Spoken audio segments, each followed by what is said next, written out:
ఇది BT road. ఇది village to village పోయే బీటీ రోడ్ అండి. ఇక్కడ ఇల్లు అవపడుతుందా మనకు? అక్కడ స్ట్రేట్ ఆ చెట్టు కాడికండి, అక్కడికి చెట్టు కాడికి అట్లా అవపడే చెట్టు కాడికి ఇది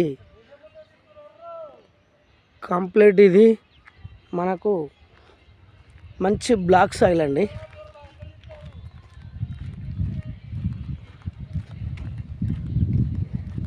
మూడు ఎకరాలు ఇది అగ్రికల్చర్ ల్యాండ్ అండి. ఇది రైతు దగ్గర ఉంది. రైతు అమ్మకానికి ఇచ్చాడు మనకు దీన్ని. రోడ్డు చూడండి. దేవరుప్ల మండల్. ఇది రెవెన్యూ వచ్చేసి ఇక్కడ మనకు చిన్నమడూరు అండి.